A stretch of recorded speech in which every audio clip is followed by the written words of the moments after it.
Selamat pagi Bapak Ibu Saudara yang dikasihi Tuhan.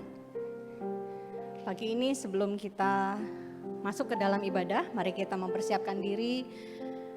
Kita nyatakan kerinduan kita untuk memuji dan menyembah Tuhan. Biarlah kita selalu bernyanyi, merenungkan dan mengakui keagungan Dia. Sebagai doa permohonan dan ucapan pengakuan kita, mari kita senangkan Tuhan dengan nyanyian sekaligus doa yang kita panjatkan. Pujian yang berjudul Manis Kau Dengar.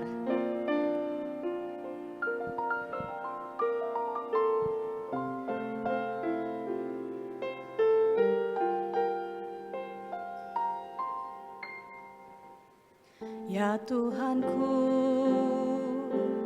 aku hendak bernyanyi bagimu selama aku hidup. Ya Allahku, aku hendak bermazmur bagimu selagi ku ada. Inilah yang ku renungkan setiap waktu. Nyanyian pujian dan pengagungan kepadamu.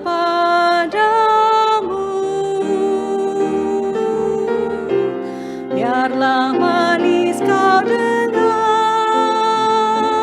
Tuhan.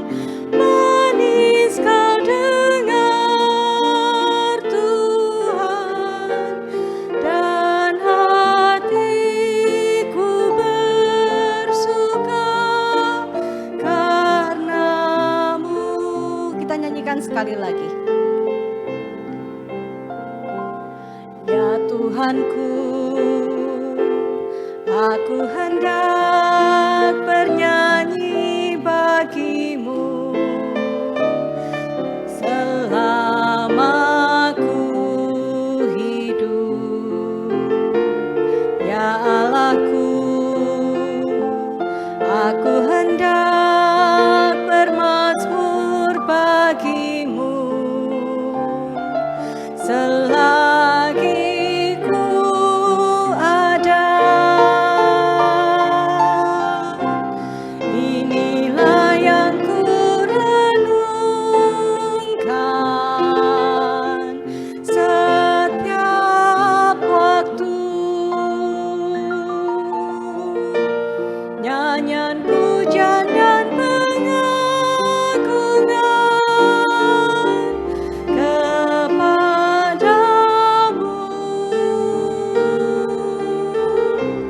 Biarlah manis kau dengar, Tuhan. Manis kau dengar, Tuhan. Dan hatiku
kita mengambil waktu teduh, biarlah sungguh-sungguh ibadah yang akan kita jalankan menyukakan hati Tuhan dan juga menguatkan hati kita masing-masing.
Shalom, Bapak Ibu Saudara. Kiranya damai sejahtera dari Allah Tritunggal menyertai kita semua. Dan jemaat yang dikasihi Tuhan, pagi ini saat kita datang kepada Dia, biarlah ini menjadi kesempatan kita datang bersama-sama sebagai umat pilihan Allah. Kiranya setiap kita mengalami lawatan daripada Tuhan, dan melalui setiap rangkaian ibadah ini, diri kita dikuatkan dan kita menyenangkan hati Tuhan. Mari kita bangkit berdiri, kita sambut undangan dari Allah untuk menyembah Dia. Nyanyikanlah nyanyian baru bagi Tuhan. Menyanyilah bagi Tuhan, hai segenap bumi. Menyanyilah bagi Tuhan, pujilah namanya. Kabarkanlah keselamatan yang daripadanya dari hari ke hari. Kita naikkan pujian, bangunkan kami.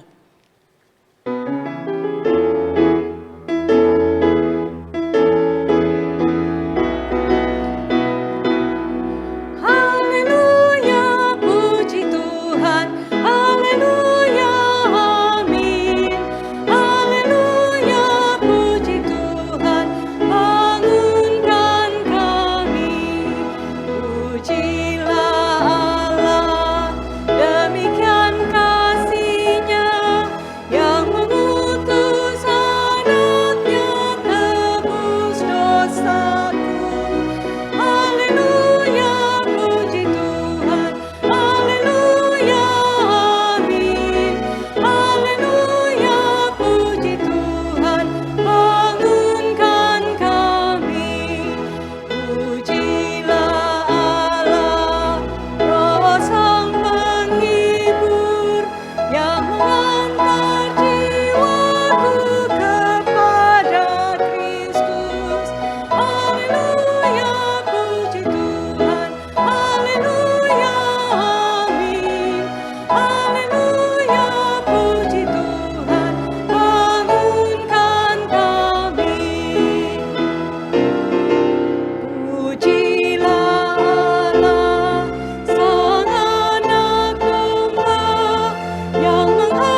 kita berdoa. Bapa di surga, kami sebagai umat pilihan-Mu, kami kembali datang bersama untuk mengakui keberadaan Engkau sebagai Allah yang layak untuk kami sembah dan kami puji. Tuhan, dengan ucapan syukur kami naikkan pujian penyembahan kami. Dan kami datang dengan harapan bahwa melalui ibadah ini, kami yang lemah dan lelah kembali dibangunkan dan iman kami dikuatkan. Tuhan, kiranya Roh Kudus-Mu bekerja dalam diri setiap kami. Dan biarlah hati kami kembali berkobar dalam kasih kepada Engkau. Kembali kami peka akan arahan-Mu dalam hidup kami masing-masing. Dengan Kristus sebagai imam perantara kami yang sempurna dan berkuasa, kami landaskan doa permohonan dan syukur kami. Amin. Jemaat sekalian silakan duduk.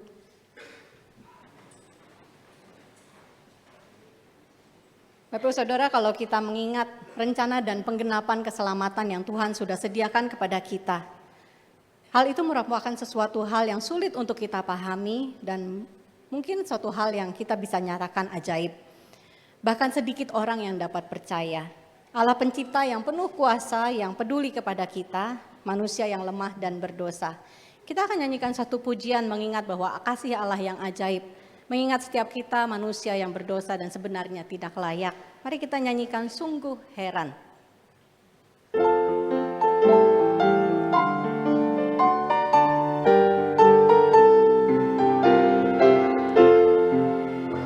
Kasih Tuhan amat ajaib, lebar, dalam dan besar, yang mau mengasihi aku, orang yang penuh dosa. Sungguh heran dan ajaiblah ku diselamatkannya.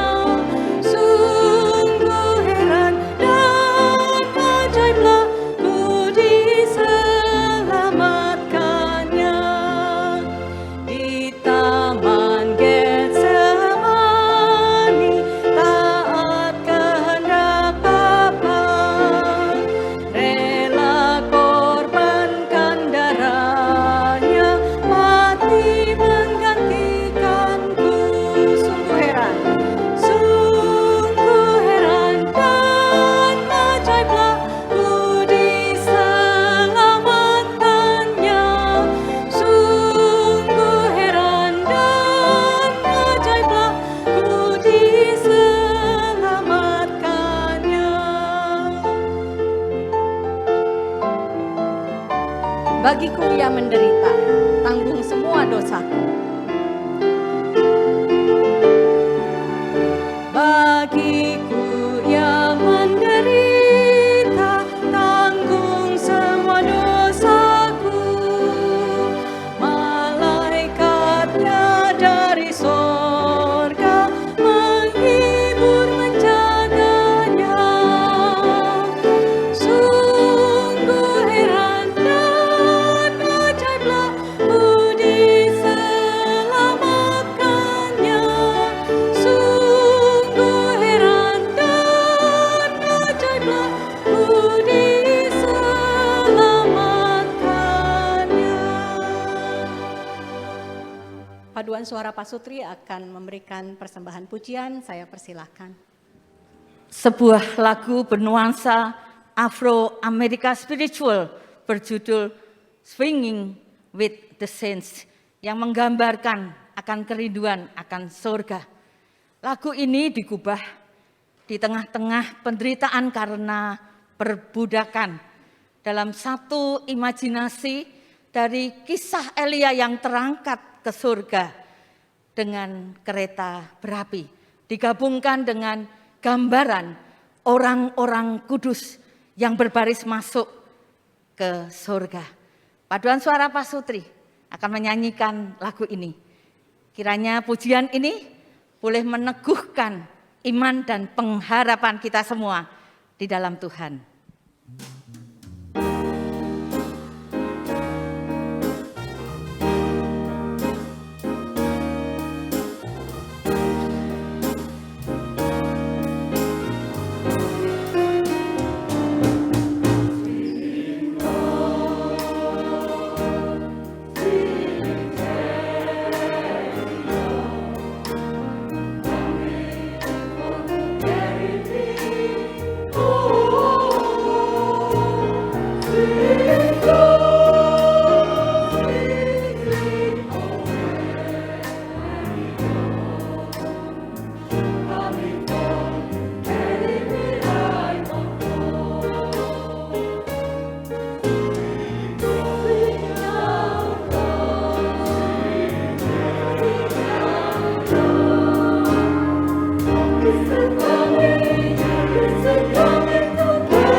kasih paduan suara Pak Sutri untuk persembahan pujian.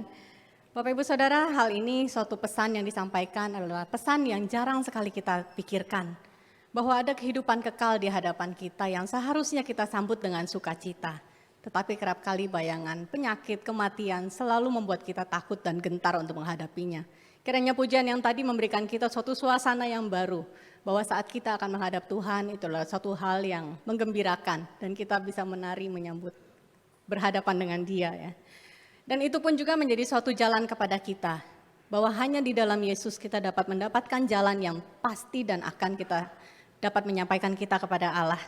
Mari kita kembali mengingat bahwa hanya di bawah salib Yesus kita mendapatkan jalan pengampunan.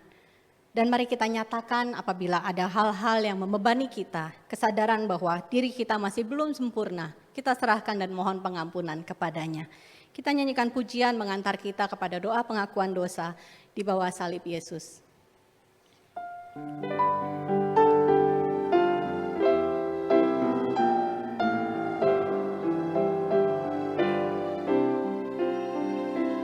Di bawah salib Yesus, ku berdiri teguh. Di naungan batu terang di padang nan gersang, tempat musafir berteduh dan dapat perhentian dari sengat matahari dan beban menekan. Dan pada salib Yesus tampak di mataku, sesosok tubuh terpencil, tersiksa bagiku. Hatiku yang remuk sedih melihatlah jelas, aku tiada layaklah dapat kasih balas. Mari kita bangkit berdiri, kita nyanyikan bait yang ketiga.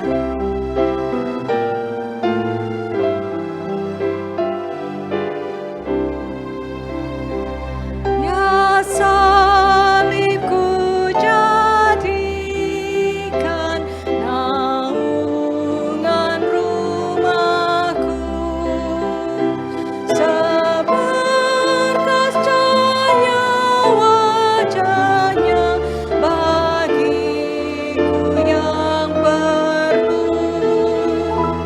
Biarlah duniaku lepas, tak ada ruginya. Yang hilang dosa sajalah laba salibnya.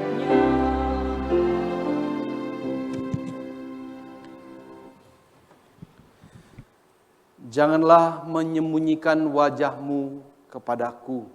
Janganlah menolak hamba-Mu ini dengan murka. Engkaulah penolongku. Janganlah membuang aku. Dan janganlah meninggalkan aku, ya Allah penyelamatku. Bapak Ibu yang terkasih, marilah saat ini kita mengambil waktu teduh secara pribadi. Kita berdoa mohon ampun untuk setiap dosa-dosa kita. Kita berdoa.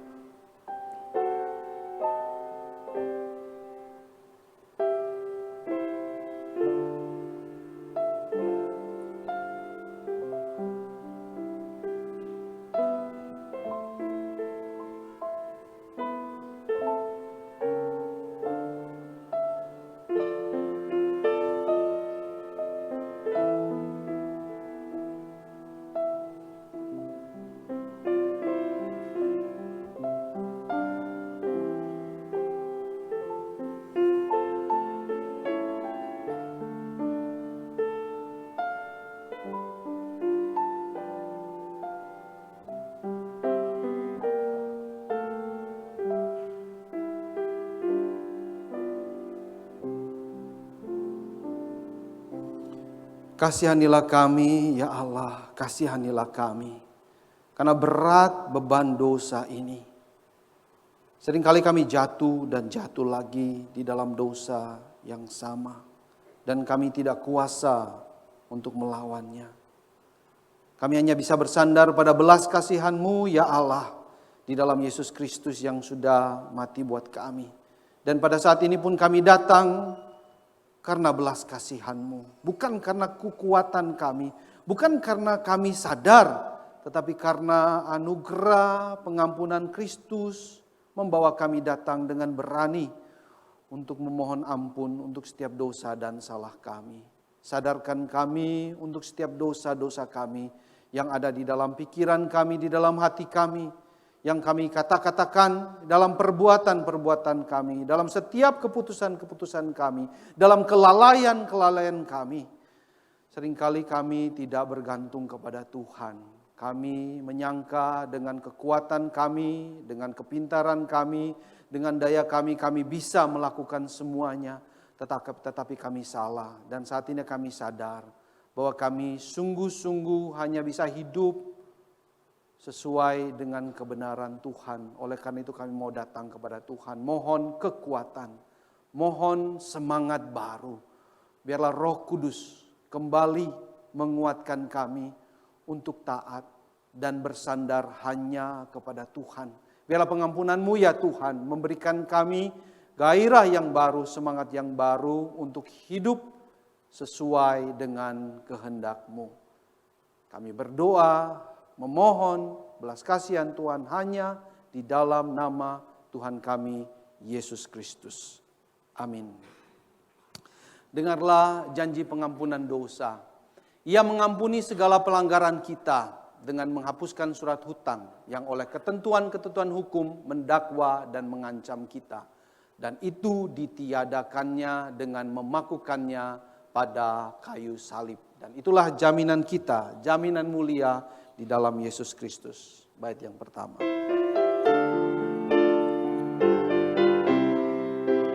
Jaminan mulia ku diberi, karena Yesus milikku abadi. Aku warisnya, aku ditebus, karena dibasuh darah kudus. Kami masyurkan, kami puji tentang Yesusku selamanya. Kami masyurkan, kami puji tentang Yesusku selamanya. Kami masyurkan, kami puji. Kami masyurkan, kami puji tentang Yesusku selamanya. Kami masyurkan, kami puji tentang Yesusku selamanya. Saat ini dengan penuh sukacita marilah kita bersama menyatakan pengakuan iman kita seturut dengan pengakuan iman rasuli yang sudah dikerahkan oleh gereja di sepanjang abad dan tempat dengan suatu pengakuan iman yang berkata demikian. Aku percaya kepada Allah, Bapa yang Maha Kuasa, Khalik langit dan bumi, dan kepada Yesus Kristus, anaknya yang tunggal Tuhan kita, yang dikandung dari Roh Kudus, lahir dari anak darah Maria, yang menderita sengsara di bawah pemerintahan Pontius Pilatus, disalibkan, mati dan dikuburkan, turun ke dalam kerajaan maut. Pada hari yang ketiga, bangkit dari antara orang mati, naik ke sorga, duduk di sebelah kanan Allah, Bapa yang Maha Kuasa, dan dari sana Ia akan datang untuk menghakimi orang yang hidup dan yang mati. Aku percaya kepada Roh Kudus, gereja yang kudus dan am, persekutuan orang kudus, pengampunan dosa, kebangkitan tubuh dan hidup yang kekal. Amin. Jemaat dipersilakan duduk kembali.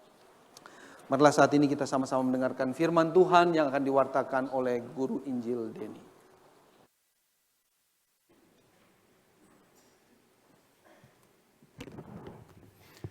Shalom jemaat yang terkasih di dalam Tuhan Yesus Kristus.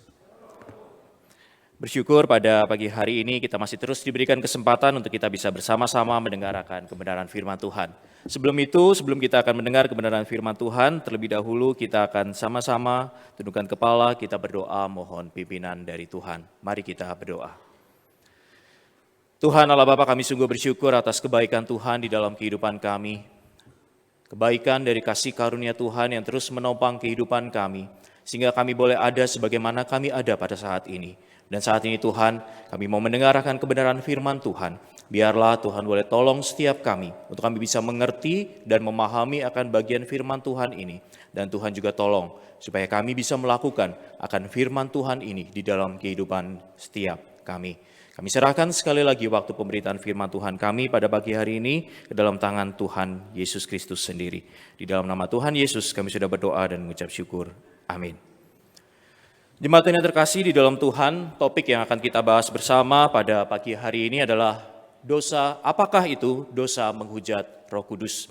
Kita akan membuka satu bagian firman Tuhan dari Markus pasal yang ketiga, ayatnya yang ke-20 sampai dengan ayat yang ke-30.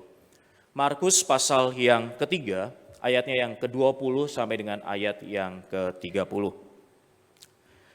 Jika sudah menemukan bagian ini, saya akan membacakan untuk kita semua. Markus pasal 3 ayat 20 sampai dengan ayat yang ke-30. Demikianlah bunyi firman Tuhan. Kemudian Yesus masuk ke sebuah rumah, maka datanglah orang banyak berkerumun pula sehingga makan pun mereka tidak dapat. Waktu kaum keluarganya mendengar hal itu, mereka datang hendak mengambil dia, sebab kata mereka, ia tidak waras lagi. Dan ahli-ahli Taurat yang datang dari Yerusalem berkata, ia kerasukan Beelzebul, dan dengan penghulu setan ia mengusir setan. Yesus memanggil mereka, lalu berkata kepada mereka dalam perumpamaan, bagaimana iblis dapat mengusir iblis? Kalau suatu kerajaan terpecah-pecah, kerajaan itu tidak dapat bertahan. Dan jika suatu rumah tangga terpecah-pecah, rumah tangga itu tidak dapat bertahan. Demikianlah juga kalau iblis berontak melawan dirinya sendiri, dan kalau ia terbagi-bagi, ia tidak dapat bertahan, melainkan sudahlah tiba kesudahannya. Tetapi tidak seorang pun dapat memasuki rumah seorang yang kuat untuk merampas harta bendanya apabila tidak diikatnya dahulu orang kuat itu. Sesudah itu barulah dapat ia merampok rumah itu. Aku berkata kepadamu, sesungguhnya semua dosa dan hujat anak-anak manusia akan diampuni. Ya, semua hujat yang mereka ucapkan. Tetapi apabila seorang menghujat Roh Kudus, ia tidak mendapat ampun selama-lamanya, melainkan bersalah karena berbuat dosa kekal. Ia berkata demikian karena mereka katakan bahwa ia kerasukan roh jahat. Jemaat Tuhan yang terkasih di dalam Tuhan, sudah hampir 2 tahun ini saya dipercaya untuk menjadi pembina di Komisi Remaja. Awal ketika saya dipercaya menjadi pembina di Komisi Remaja ini, saya jujur merasa gentar. Karena apa? Karena di dalam pergaulan awal dengan anak-anak remaja ini, semasa saya masih ada GI Melki pada saat itu, dan saya sudah involved di situ untuk masa-masa transisi, saya akan menggantikan Guru Injil Melki. Saya merasa ketika bergaul dengan anak-anak remaja ini, saya merasa seperti seorang yang outsider. Orang yang asing, orang yang di luar circle. Setiap obrolan, setiap candaan, dan bahasa dari anak-anak remaja ini saya tuh gak nyambung. Bahkan saya ngerasa mereka ngomong satu kata, terus ketawa, terus saya bingung lucunya di mana gitu ya. Jangan-jangan mereka lagi ngomongin saya lagi gitu. Jadi saya merasa nggak nyaman dengan hal ini. Namun saat ini setelah 2 tahun bersama dengan anak-anak remaja ini dan ada di dalam lingkungan pergaulan mereka, saya sudah bisa merasakan bahwa saat ini saya adalah seorang insider. Orang yang sudah ada di dalam circle, setiap obrolan, candaan, dan bahasa saya sudah nyambung dengan mereka. Bahkan hanya dengan satu kata, saya dan anak remaja ini bisa sama-sama ketawa ngakak. Gitu ya, dan mungkin tadi orang-orang di luar circle remaja ini pasti juga bingung. Kenapa tahu-tahu ngakak cuma dengan hanya satu kata? Bahkan dengan hanya satu gerak tubuh, saya dan anak remaja bisa dengan anak remaja yang tertentu gitu yang saya sudah begitu dekat, kami udah tahu mau ngapain. Gitu ya, misal dengan kedipan mata kode begini, kita udah tahu mau ngapain. Gitu ya. Saking kami sudah menyatu begitu. Saya sudah menjadi bagian yang insider di dalam kelompok anak remaja ini. Nah, jemaat Tuhan yang terkasih di dalam Tuhan, kenapa saya berbicara tentang outsider dan insider ini? Tema outsider dan insider ini menjadi sebuah tema yang menjadi fokus dari penulis Injil Markus ini. Dalam kisah-kisah Injil Markus ini kita bisa melihat bagaimana ada kisah-kisah tentang outsider, orang-orang yang di luar circle atau lingkungan kerajaan Allah. Mereka diproses menjadi seorang insider. Mereka diproses menjadi orang-orang yang ada di dalam circle dari Tuhan Yesus Kristus atau circle dari kerajaan Allah. Bagaimana mereka dipanggil menjadi murid Yesus, bagaimana mereka harus hidup menjadi seorang murid Yesus, bagaimana mereka harus hidup menjadi seorang insider. Itu adalah tema topik yang begitu kuat dibahas di dalam kitab Markus ini. Dan kalau kita melihat di dalam perikop kita hari ini Bapak Ibu, interaksi antara orang-orang outsider dan orang-orang insider ini begitu jelas. Dan tetapi di dalam bagian ini justru terjadi konflik. Muncul sebuah konflik antara orang-orang yang outsider dan orang-orang yang insider ini. Kalau kita melihat di dalam konflik ini, puncaknya adalah ketika Yesus Kristus di ayat yang ke-29 mengatakan satu peringatan yang cukup keras kepada orang-orang outsider ini. Tuhan Yesus mengatakan, tetapi apabila seorang menghujat Roh Kudus, ia tidak mendapat ampun selama-lamanya, melainkan bersalah karena berbuat dosa kekal. Jemaat Tuhan yang terkasih di dalam Tuhan Yesus Kristus. Peringatan Yesus ini di dalam ayat yang ke-29 ini, secara teologis menjadi begitu kompleks. Karena otomatis ketika kita membaca bagian firman Tuhan ini, tentu saja kita akan bertanya, bagaimana kalau dulu saya pernah menghujat Roh Kudus? Dosa saya tidak diampuni dong. Karena di ayat 29 ini jelas sekali bersalah dan mereka berbuat dosa yang kekal dan tidak ada ampun selama-lamanya. Lalu pertanyaan teologis lebih dalam lagi adalah tentang berarti karya Yesus di atas kayu salib tidak cukup besar untuk bisa menghapuskan dosa menghujat Roh Kudus ini. Kita menemukan akan banyak problem di dalam teks ini.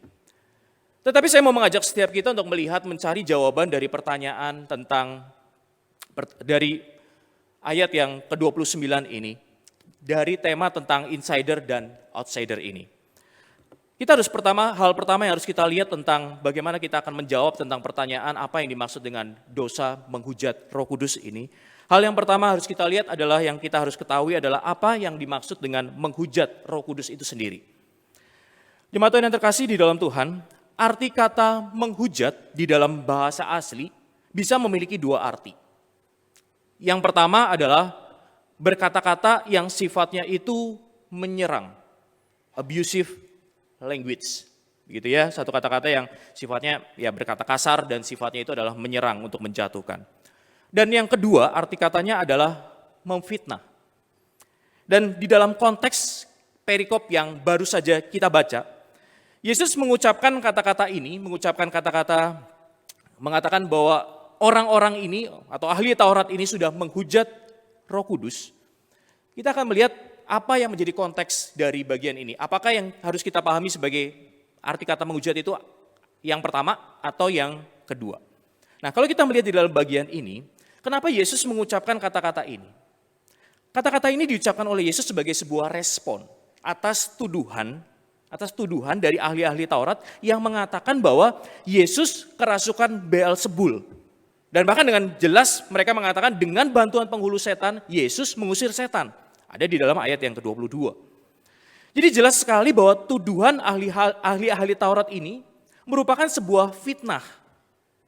Dan juga sekaligus sebetulnya abusive language yang menyerang pribadi Yesus Kristus. Dan bukan hanya menyerang pribadi Yesus Kristus, tetapi juga menyerang pribadi Roh Kudus. Karena kita tahu Bapak Ibu, bahwa pribadi Roh Kudus inilah yang menjadi sumber kuasa dari Tuhan Yesus Kristus. Ketika Tuhan Yesus Kristus melakukan mujizat, melakukan pengajarannya, semua dilakukan dengan kuasa yang ditopang oleh pribadi Roh Kudus ini. Jadi dari bagian ini Bapak Ibu sekalian yang terkasih di dalam Tuhan, kita bisa melihat ada sebuah fitnah, ada sebuah serangan terhadap diri dari Tuhan Yesus Kristus ini sendiri. Dan seperti ada saya garis bawahi, serangan terhadap pribadi Yesus Kristus bukan hanya menyerang kepada pribadi Yesus Kristus, tetapi juga menyerang kepada kuasa Roh Kudus. Karena jelas-jelas di situ dikatakan Yesus melakukan semua itu dengan kuasa Beelzebul.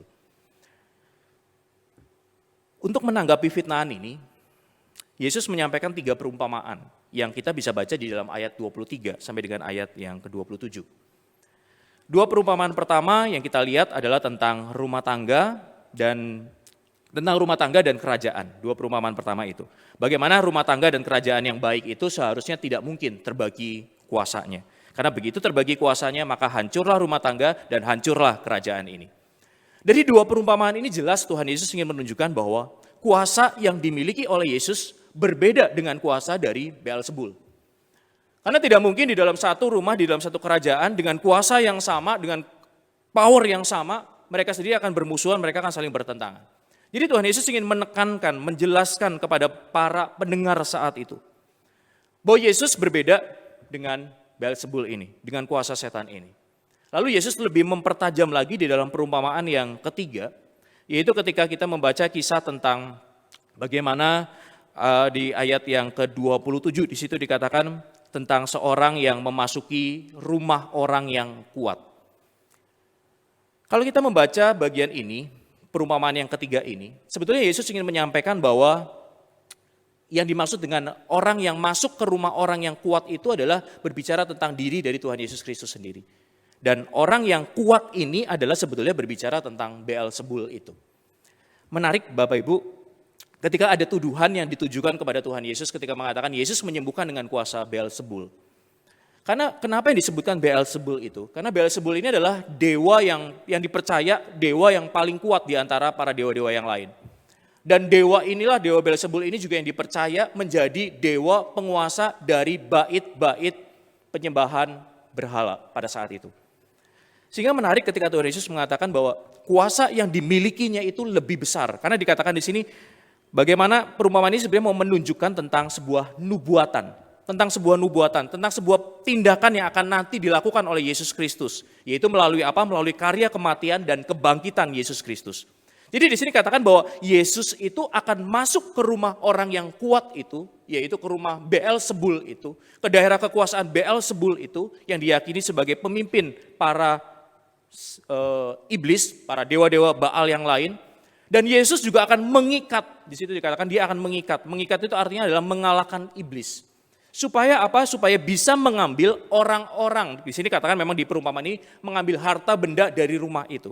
Sebenarnya harta benda yang dimaksud di sini adalah berbicara tentang orang-orang yang terbelenggu oleh dosa yang menjadi kekuasaan selama ini, kekuasaan dari Beelzebul itu.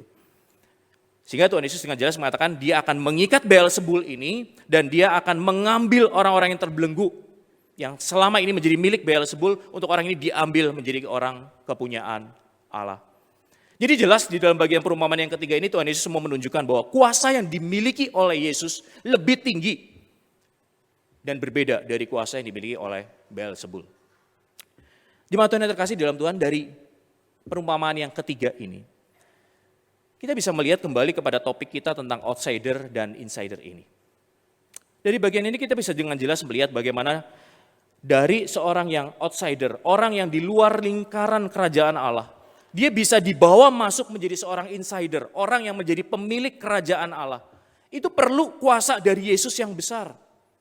Dan hanya bisa dilakukan melalui apa? Melalui Yesus mati dan turun ke dalam kerajaan maut, mengalahkan maut itu dan mengambil kita, membangkitkan kita kembali dan membawa kita masuk menjadi insider. Karena dengan kemampuan kita sendiri sebagai orang berdosa, kita sudah mati oleh dosa dan kita sudah terbelenggu oleh dosa dan kita tidak bisa lepas dari dosa itu. Sehingga hanya melalui karya Kristus, melalui karya kematian Kristus yang menghidupkan kita itu, maka baru kita bisa masuk menjadi insider di dalam kerajaan Allah. Dan menarik Bapak Ibu Saudara sekalian terkasih di dalam Tuhan, setelah menyampaikan ketiga perumpamaan ini, barulah Yesus mengucapkan kalimat peringatan di ayat 28 dan ayat yang ke-29. Dari dua ayat ini kita bisa lihat ada dua macam penghujatan sebetulnya, yaitu penghujatan kepada Yesus yang di sini dikatakan di ayat 28 yang disetarakan dengan penghujatan kepada manusia, dan penghujatan ini bisa diampuni. Sementara di ayat yang ke-29 penghujatan kepada Roh Kudus itu adalah penghujatan yang tidak bisa diampuni. Dan kita kembali kepada pertanyaan awal dari khotbah kita pada hari ini. Apa yang membuat dosa menghujat Roh Kudus ini tidak bisa diampuni? Kita akan perlu memahami hal yang kedua, memahami hal ini dengan memahami hal yang kedua tentang kenapa menghujat Roh Kudus itu menjadi dosa yang tidak bisa diampuni.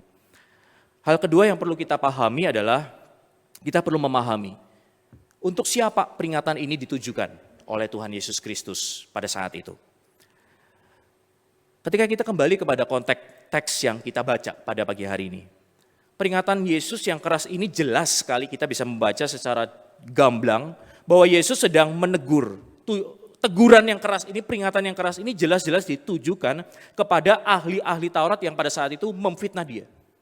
Itu jelas sekali, kita tidak bisa pungkiri. Namun pertanyaan kita kembali berlanjut kepada saat ini di dalam kehidupan kita sebagai orang percaya. Di dalam kehidupan kita saat ini, untuk siapa sebetulnya peringatan yang keras dari Tuhan Yesus Kristus bahwa dosa menghujat Roh Kudus itu tidak bisa diampuni? Saya mau mengajak kita memahaminya kembali kepada pemahaman tentang insider dan outsider tadi. Jelas bahwa kalimat peringatan yang keras dari Tuhan Yesus Kristus di masa sekarang, di masa kini ini ditujukan bagi orang-orang yang memilih untuk tetap menjadi outsider. Atau peringatan keras ini, kalimat peringatan keras dari Tuhan Yesus ini jelas-jelas ditujukan untuk orang-orang yang outsider. Yaitu orang-orang yang memilih untuk tidak mau percaya kepada Tuhan Yesus Kristus. Jika kita perhatikan struktur kisah perikop kita yang kita baca bersama pada pagi hari ini, kita bisa melihat bahwa di ayat 21 ada catatan tentang anggota keluarga Yesus yang datang hendak mengambil dia karena mereka menyangka Yesus itu sudah tidak waras lagi.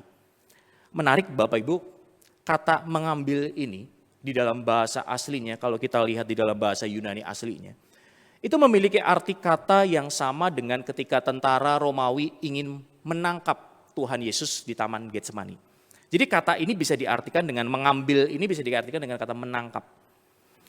Jadi apa yang dilakukan oleh anggota keluarga Tuhan Yesus adalah sebetulnya mau menangkap Tuhan Yesus secara paksa untuk dibawa kembali gitu. Karena isu tentang bahwa Yesus ini sudah melakukan hal-hal yang dalam tanda kutip aneh, itu sudah tersebar luas dan bahkan sampai kepada anggota keluarga mereka. Dan Tuhan Yesus dianggap sudah tidak waras lagi. Nah, tetapi menariknya ayat ini di stop dulu, di pause sebentar. Dan di perikop selanjutnya setelah perikop ini kita baru membaca tentang kisah tentang bagaimana Yesus beradu pendapat, beradu argumen dengan ahli-ahli Taurat ini. Dan baru di perikop selanjutnya, yaitu di ayat 31 sampai dengan ayat yang ke-35, kita bisa membaca tentang bagaimana Yesus memperjelas tentang siapa itu anggota keluarga dari Tuhan Yesus Kristus. Yaitu berbicara tentang siapapun mereka yang tahu tentang kehendak Bapa dan melakukan kehendak Bapa di surga. Jadi menarik, penulis Injil Markus sedang mau menunjukkan di dalam satu kisah perikop yang sama, yaitu tentang kisah keluarga yang ingin menemui Tuhan Yesus. Keluarga ini juga punya pemahaman yang salah tentang Yesus. Sementara ada ahli-ahli Taurat yang juga salah mengerti dan memahami tentang Tuhan Yesus Kristus. Tetapi ada perbedaan dari kedua kelompok orang ini. Dan disinilah kita jelas melihat ada perbedaan yang jelas-jelas ditunjukkan oleh penulis Injil Markus. Bahwa anggota keluarga Yesus ini adalah orang-orang yang insider dan ahli-ahli Taurat ini adalah orang-orang yang outsider. Insider adalah orang-orang yang di dalam ketidaktahuannya, orang ini akan terus berproses untuk mereka terus belajar mengenal dan memahami Tuhan Yesus Kristus.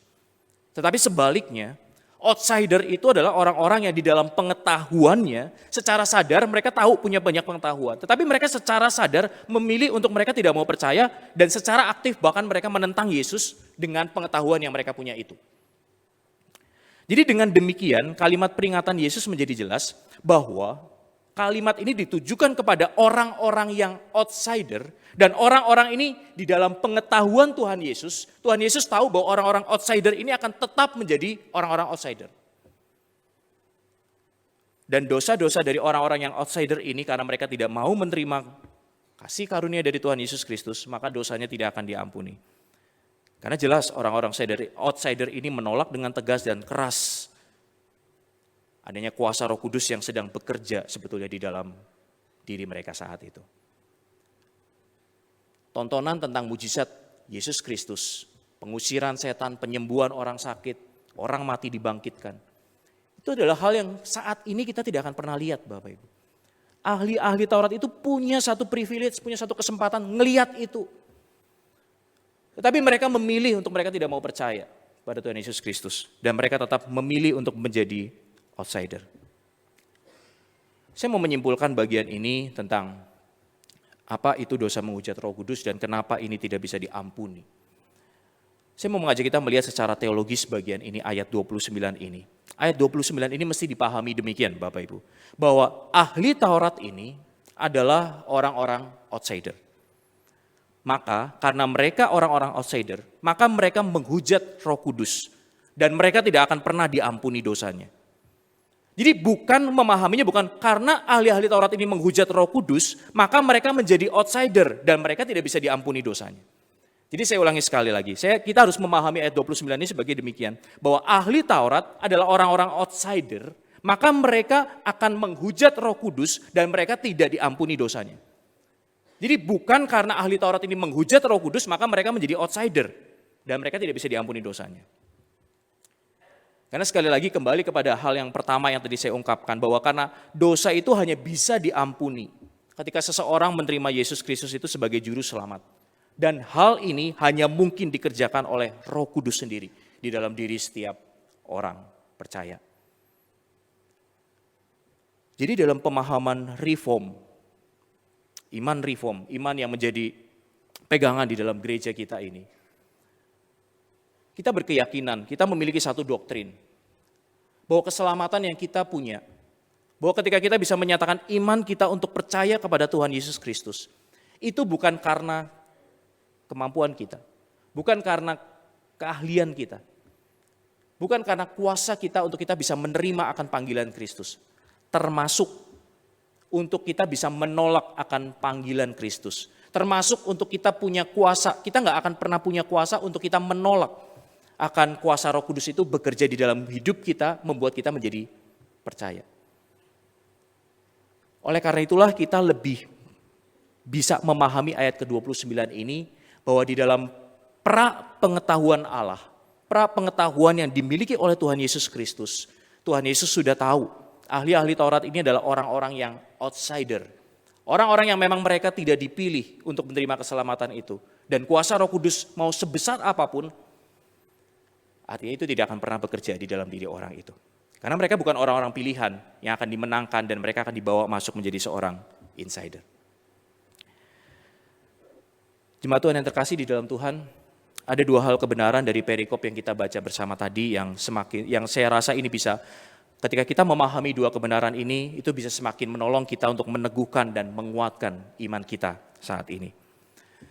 Hal yang pertama yang bisa kita pelajari adalah bahwa setiap kita yang sudah hidup sebagai orang-orang percaya, kita adalah orang-orang yang insider, orang-orang yang berada di dalam kerajaan Allah, orang-orang yang berada di dalam pimpinan Roh Kudus. Dan kita tidak akan pernah melakukan dosa menghujat Roh Kudus ini. Kita tidak akan pernah memfitnah Roh Kudus ini. Kita tidak pernah akan mengeluarkan kata-kata yang abusive untuk Roh Kudus ini. Dan bahkan Bapak Ibu, ketika muncul di dalam diri kita ada satu perasaan takut atau ragu, apakah saya melakukan dosa ini atau tidak? Apakah saya pernah memfitnah Roh Kudus dalam hal yang lain atau tidak? Mungkin tidak sama seperti perkataan dari ahli-ahli Taurat. Tetapi sebetulnya ketika kita punya perasaan takut, punya perasaan ragu-ragu, apakah saya sudah melakukan dosa ini atau tidak? Sebetulnya di situ ada kuasa Roh Kudus Tuhan juga yang sebetulnya sedang bekerja di dalam hati nurani kita. Karena orang-orang yang outsider ini tidak akan pernah memikirkan sedikit pun apakah mereka sudah melakukan kesalahan, melakukan dosa tentang tindakan ini. Jadi jemaat Tuhan yang terkasih, kebenaran yang pertama adalah bahwa kita sebagai orang-orang yang insider, orang-orang yang di dalam lingkungan kerajaan Allah, kita tidak akan pernah melakukan dosa menghujat Roh Kudus ini.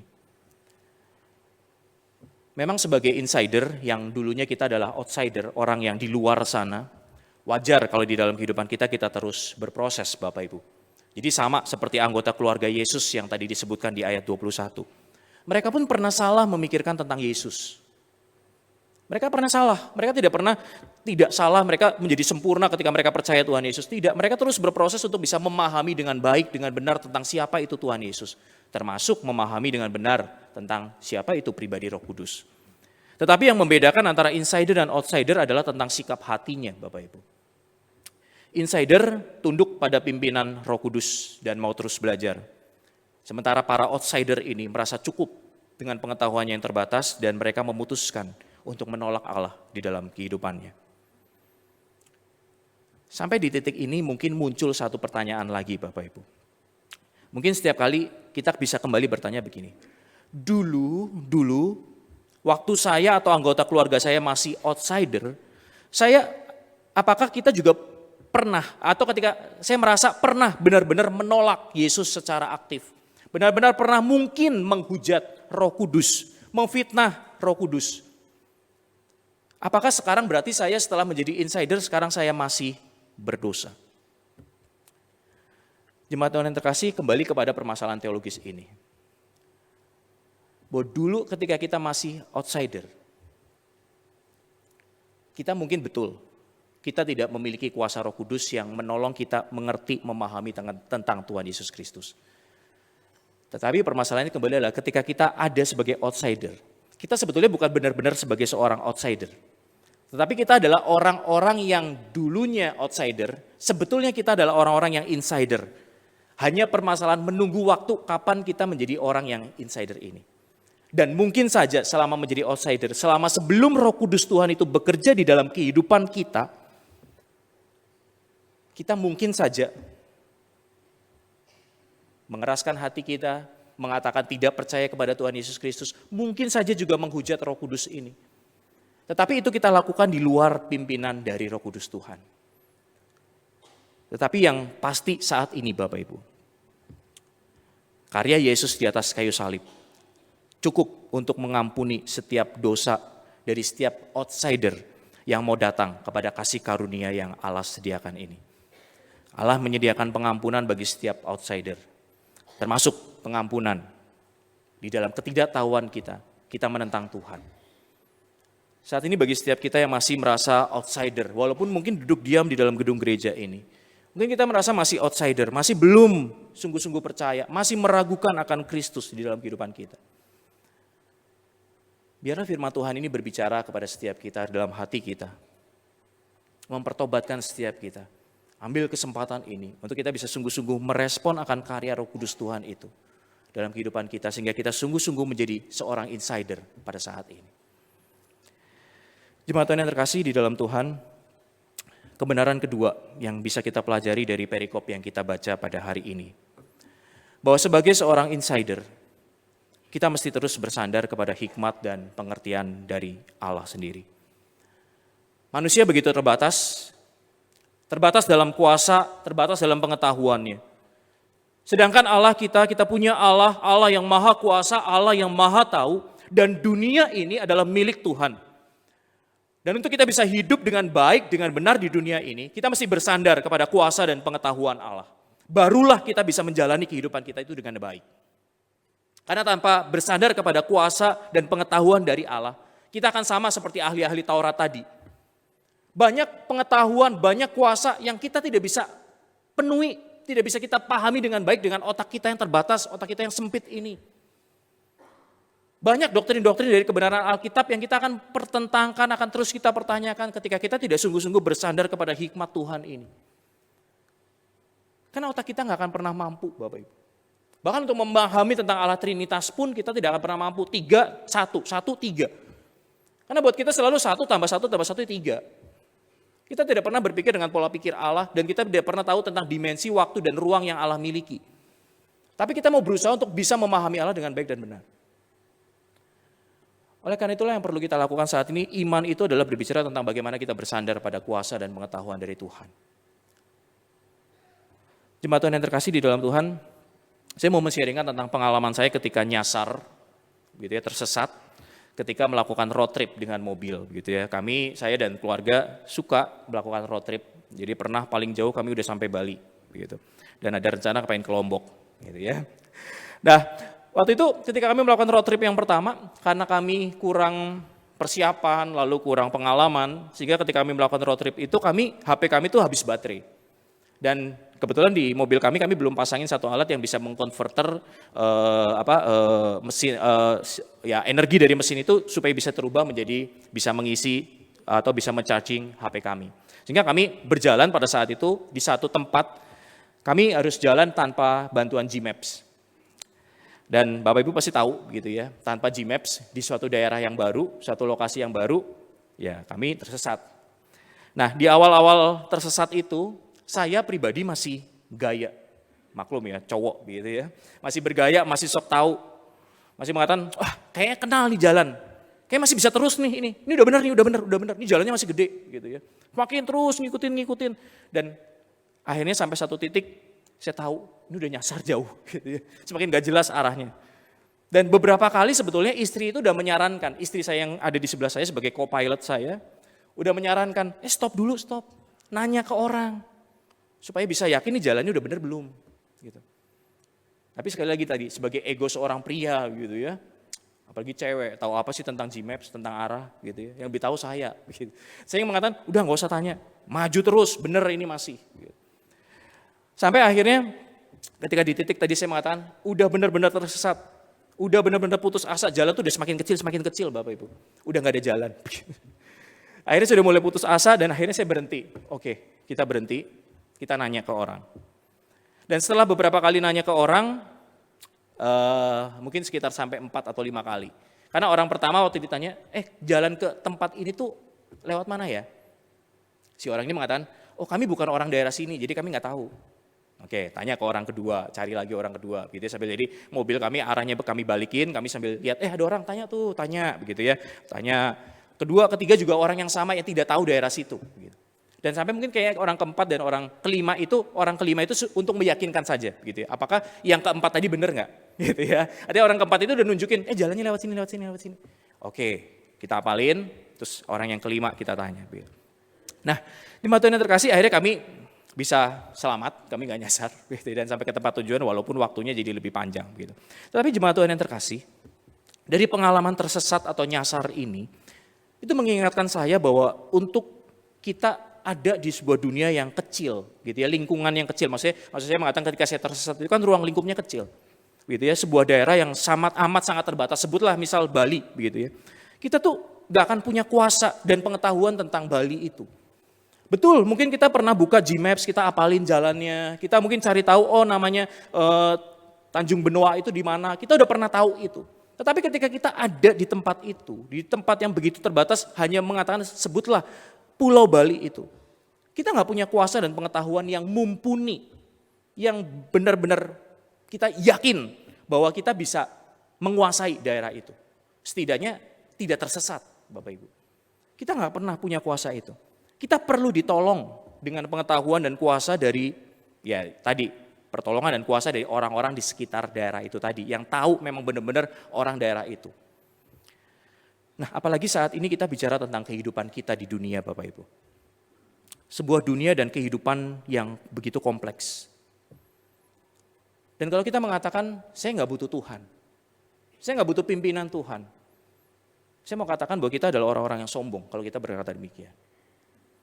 Karena dunia yang begitu luas, dunia yang begitu luar biasa ini. Lalu kita dengan berani kita bisa mengatakan, saya nggak butuh Tuhan.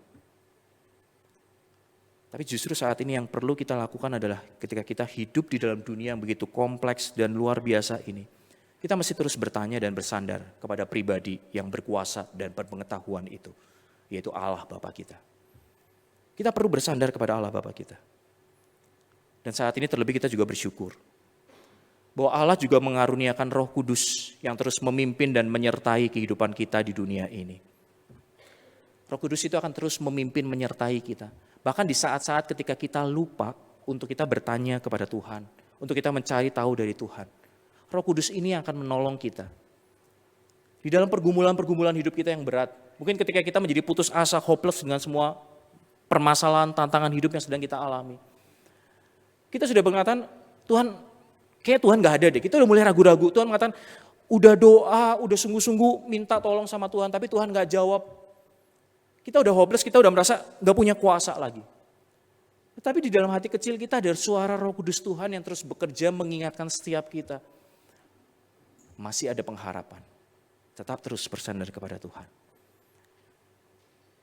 Jadi Bapak Ibu Saudara terkasih di dalam Tuhan, sekali lagi sebagai manusia, kita tidak pernah akan punya kuasa, kemampuan untuk kita bisa tetap terus berjalan di dunia ini tanpa pertolongan dari Tuhan. Terus minta pertolongan kepada Tuhan. Dan hal praktis yang bisa kita lakukan, yang ingin saya terus ingatkan kepada jemaat Tuhan pada saat ini. Memang hal ini adalah bahasa yang klise yang selalu diingatkan oleh para hamba Tuhan di atas mimbar. Tapi hal ini perlu terus diingatkan, yaitu untuk apa? Setiap kita sebagai insider, untuk kita terus membangun kehidupan relasi yang baik dengan Tuhan. Kenapa? Melalui kehidupan saat teduh pribadi, kehidupan doa pribadi, lalu kehidupan pelayanan kita, kehidupan ibadah kita, itu akan semakin terus menolong relasi kita dekat dengan Tuhan. Dan ketika kita dekat relasi kita dengan Tuhan, maka suara Roh Kudus Tuhan itu akan semakin dekat juga. Dan suara Roh Kudus itu akan semakin jelas terdengar di dalam kehidupan kita. Di anak-anak remaja saya pernah selalu ingatkan bahwa kehidupan kita sebagai orang percaya, kehidupan kita ibarat sebuah transmitter yang kita sedang menerima sinyal dari Tuhan. Dan sinyal dari Tuhan itu, masalah penerimaan sinyal dari Tuhan itu ditentukan dari apa? Sebenarnya ditentukan dari 3 hal. Yaitu yang pertama adalah pemberi akan warta itu, berita itu, suara Tuhan itu sendiri. Suara Tuhan itu selalu diberitakan, suara Tuhan itu selalu muncul, suara Tuhan itu selalu bersuara di dalam kehidupan setiap kita. Baik melalui mimbar, melalui pembacaan firman Tuhan, melalui doa kita, melalui khotbah-khotbah yang diberitakan setiap hari Minggu, ataupun melalui setiap PA yang kita ikuti. Suara Tuhan terus diberitakan. Suara ini gak akan punya masalah, dan ini adalah suara kebenaran Tuhan. Tetapi ada 2 faktor yang mempengaruhi lagi, bagaimana kita bisa menerima suara kebenaran Tuhan di dalam kehidupan kita. Yaitu sebetulnya adalah ada masalah di dalam diri kita, sebagai transmitternya itu sendiri. Mungkin waktu kita nggak terima suara Tuhan itu, nggak pernah dengar suara Tuhan, mungkin karena kita rusak, transmitter kita rusak. Tapi saat ini dalam kebenaran firman Tuhan yang kita baca, dengan kuasa Roh Kudus Tuhan, kita transmitter yang rusak ini sudah diperbaiki oleh Tuhan. Tapi berikutnya, permasalahannya adalah apa? Masalah terakhir, kita sebagai transmitter terlalu jauh dari sumber suara ini. Yang perlu kita lakukan adalah kita terus mendekat kepada sumber suara ini. Supaya suara Tuhan yang diberitakan itu bisa terus connect di dalam kehidupan kita. Pertanyaannya bagi kita saat ini hanyalah tentu saja sebagai insider. Sebagai orang-orang yang sudah dipilih masuk ke dalam kerajaan Allah. Apakah kita terus mau membangun kehidupan relasi yang terus dekat dengan Tuhan? Atau justru kita mau memilih untuk mengeraskan hati kita terus menjauh dari Tuhan? Biarlah Roh Kudus Tuhan yang bekerja di dalam kehidupan Bapak Ibu Saudara sekalian. Firman Tuhan sudah selesai diberitakan, tapi Roh Kudus Tuhan akan terus bekerja di dalam hati Bapak Ibu Saudara sekalian. Amin. Mari kita tundukkan kepala, kita berdoa.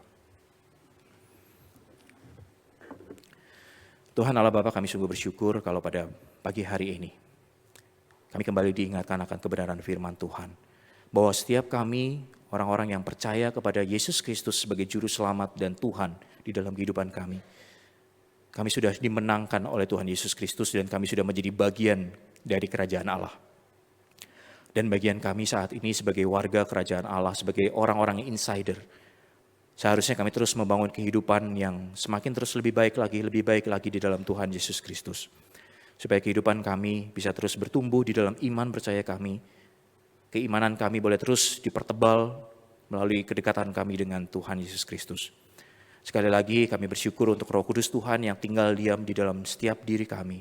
Biarlah Roh Kudus Tuhan itu yang berbicara kepada setiap kami ketika firman Tuhan ini sudah selesai diberitakan. Tetapi Roh Kudus Tuhan akan tetap terus bekerja di dalam hati setiap kami orang percaya. Terima kasih Tuhan, di dalam nama Tuhan Yesus Kristus kami sudah berdoa dan mengucap syukur. Amin. Saatnya kita memberikan persembahan sebagai respon dan ucapan syukur kita atas berkat yang telah kita terima.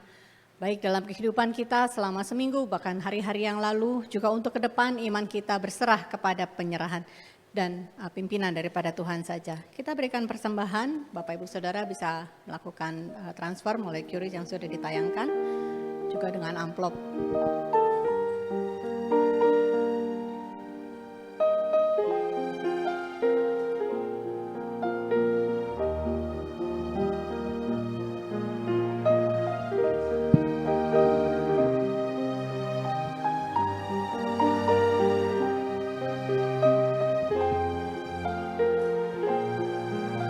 kita naikkan pujian di mezbahnya, sembahkanlah korbanmu. Bila kau berjalan di dalam terangnya, kau kan diberi damai sentosa. Taatlah perintahnya, sandarlah padanya, kau kan terlepas dari dosa. Di mezbahnya sembahkanlah korban hidup, karunia kuasai hatimu. Jiwa tubuh rohmu serahkanlah padanya, kau kan diberi berkat melimpah.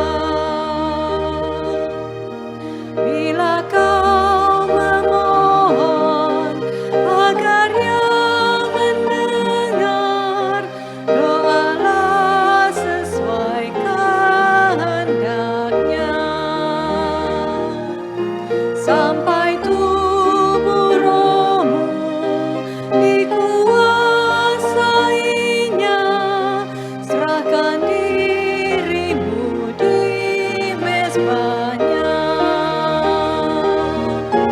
Di mezbahnya sembahkanlah korban hidup, karunia kuasai hatimu. Jiwa tubuh rohmu serahkanlah padanya, kau kan diberi berkat melimpah. Mari kita bangkit berdiri, kita akan berdoa menyerahkan persembahan kita. Bapa di surga, kami dengan penuh ucapan syukur kembali berdoa dan memberikan persembahan kami kepada Engkau. Tuhan, kiranya apa yang telah kami terima daripada Engkau, penyertaan, kecukupan yang Tuhan telah sediakan untuk kebutuhan jasmani kami. Kami sadar itu adalah suatu persembahan yang juga berasal daripada Engkau. Bapak, kiranya apa yang telah kami kumpulkan pada saat ini, materi yang dapat digunakan untuk pekerjaan Tuhan di dalam gereja ini, Tuhan yang akan pakai, Tuhan berkati setiap orang yang mengelolanya. Biarlah hikmat Tuhan berserta dengan mereka, dan apa yang telah kami kumpulkan menjadi suatu berkat yang dapat memberikan kemuliaan kepada Engkau melalui gereja kami. Tuhan, terutama untuk diri kami masing-masing, diri kami yang penuh dengan keraguan, bila Roh Kudus-Mu selalu menguatkan hati kami. Tuhan, kami ingin berjalan dalam kebenaran-Mu, dan kiranya Tuhan saja yang memimpin langkah kami di hari-hari ke depan, menjadi alat pekerjaan Tuhan yang hidup, persembahan diri kami, menjadi alat kemuliaan Tuhan. Di dalam nama Tuhan Yesus kami berdoa. Amin. Bapak Ibu Saudara, silakan duduk kembali.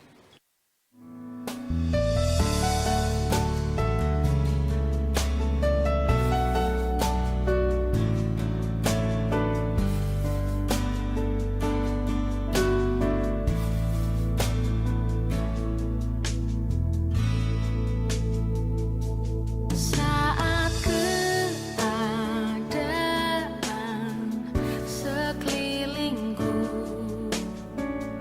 ada di luar kemampuanku, ku berdiam diri mencarimu. Doa mengubah segala sesuatu.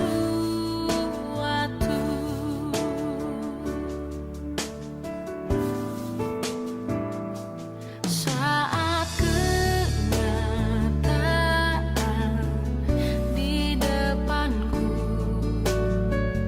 mengecewakan perasaanku, ku menutup mata memandangmu, sebab doa mengubah segala sesuatu.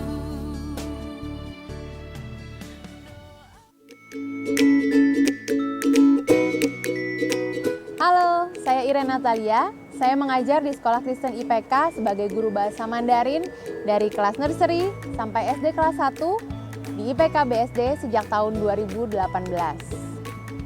Salah satu hal yang membuat saya paling bersemangat waktu saya bekerja di IPK adalah ketika saya melihat antusiasme para murid waktu mereka bermain dan juga belajar bersama-sama. Menurut saya, itu adalah sebuah privilege yang tidak dimiliki oleh semua orang yang bekerja. So, teman-teman, yuk gabung dalam bagian keluarga besar Sekolah Kristen IPK. Tuhan Yesus memberkati.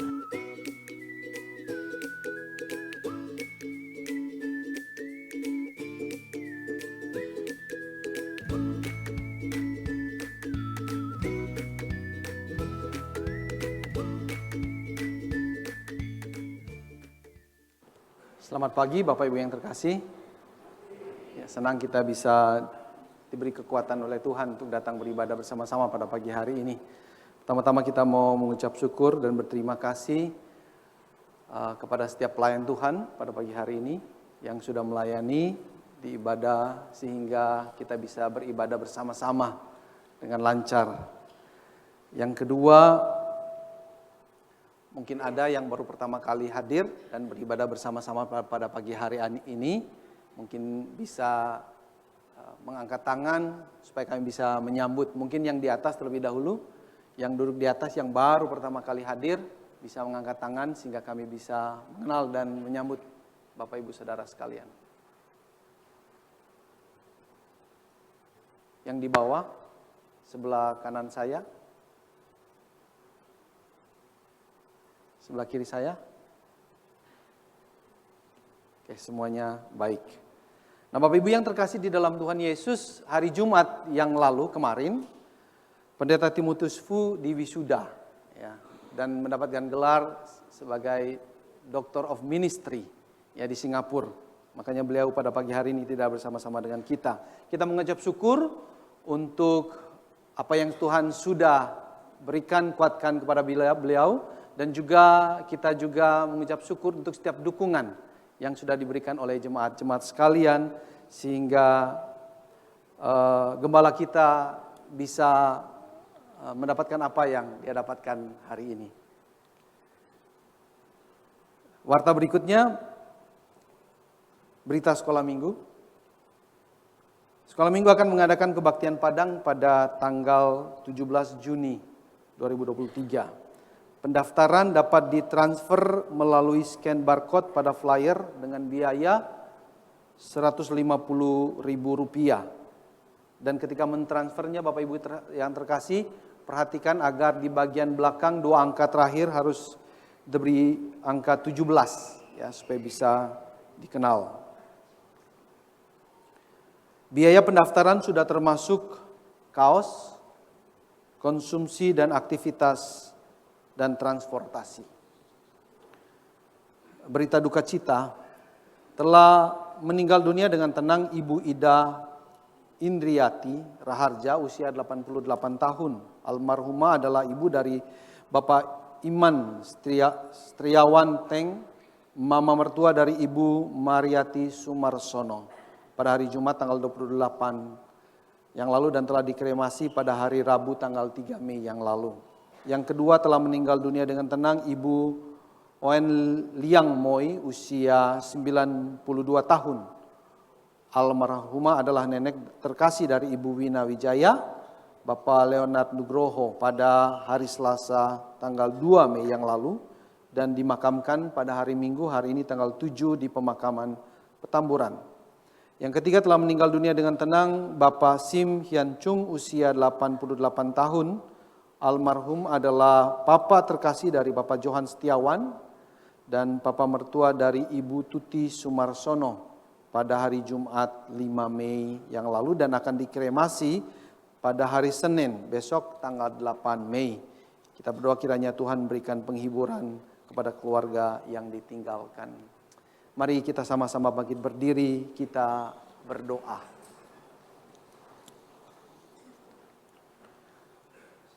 Kami memuji Tuhan karena anugerah-Mu yang tak terkatakan. Kami bersyukur untuk kuasa kebangkitan Yesus Kristus yang terus berkarya di dalam kehidupan kami, sehingga memampukan kami untuk memiliki karakter-karakter yang excellent, karakter-karakter Kristus, sehingga kami bisa bersaksi di dalam dunia ini. Kami memuji Tuhan oleh karena gereja kami, GKY Puri Indah, komunitas kami, di mana kami terus bisa bertumbuh di dalam pemahaman kami akan Tuhan. Tuhan menolong, biarlah melalui ibadah, melalui pembinaan, melalui fellowship yang ada, kami bersama-sama semakin menyerupai Yesus Kristus. Tuhan memakai segala kegiatan di dalam gereja kami ini, dalam segala kelemahan dan kekuatannya, agar kami semakin bisa menikmati harta kekayaan Yesus Kristus Tuhan kami. Kami bersyukur untuk gembala kami, Pendeta Timotius Fu, yang Tuhan bawa untuk menjadi pemimpin rohani di tempat ini. Kami bersyukur untuk pencapaian yang sudah beliau raih sampai hari ini. Semuanya kami percaya karena Tuhan memberikan kekuatan dan hikmat pada beliau. Kami berdoa agar Tuhan terus menambahkan hikmat, kekuatan, dan juga kasih yang melimpah-limpah untuk terus mengembalakan dan memperhatikan setiap jiwa-jiwa yang Tuhan percayakan pada beliau melalui gereja ini. Kami berdoa Tuhan memberkati keluarganya, anak-anaknya, istrinya, agar hidup sesuai dengan kehendak Tuhan dan boleh menjadi berkat kepada orang-orang lain. Kami menyerahkan setiap kami ke dalam tangan Tuhan. Kami memiliki banyak pergumulan. Kami memiliki dinamika hidup yang kadang orang lain tidak bisa mengerti. Baik di dalam keluarga kami, baik di dalam pekerjaan kami, di dalam pergaulan kami, di mana-mana. Ketika kami menjalani peran hidup kami kadang merasa lemah dan tidak kuat. Oleh karena itu kami berdoa, kiranya Tuhan Yesus tidak pernah meninggalkan kami. Di dalam kesulitan-kesulitan kami mendapatkan keyakinan bahwa Engkau bersama-sama dengan kami. Kuatkan dan teguhkanlah hati kami untuk terus percaya bahwa Engkau adalah Allah yang baik. Di dalam setiap kejadian buruk, Engkau tetap baik dan Engkau memiliki rancangan yang baik. Jangan biarkan kami berputus asa dan menjadi lemah. Tetapi kuatkanlah kami senantiasa oleh karena firman Tuhan yang kami dengar dan yang kami baca.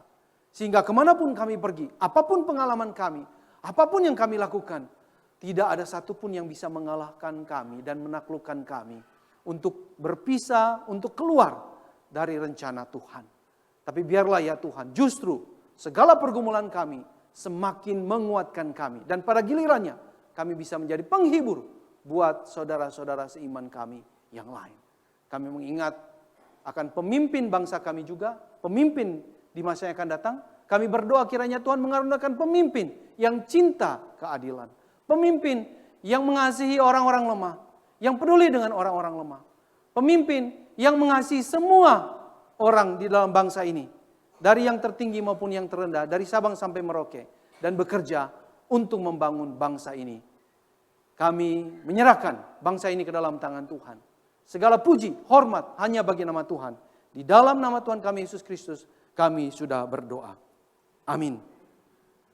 Segala puji, hormat hanya bagi nama Tuhan. Doksologi. Puji Allah Bapa Putra, puji Allah Roh Kudus, ketiganya yang esa. Pohon selamat sumber berkat.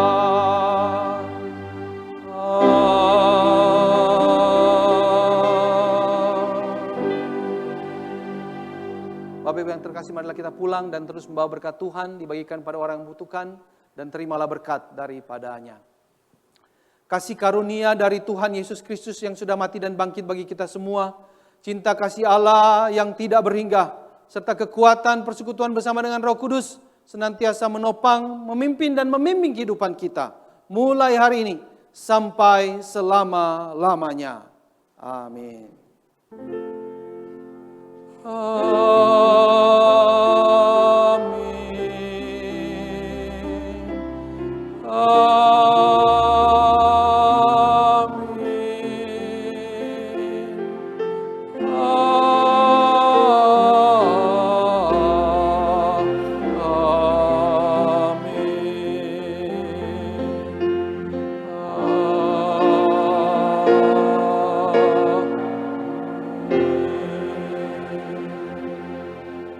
Silakan duduk, Bapak Ibu yang terkasih, ibadah kita sudah selesai, saat teduh.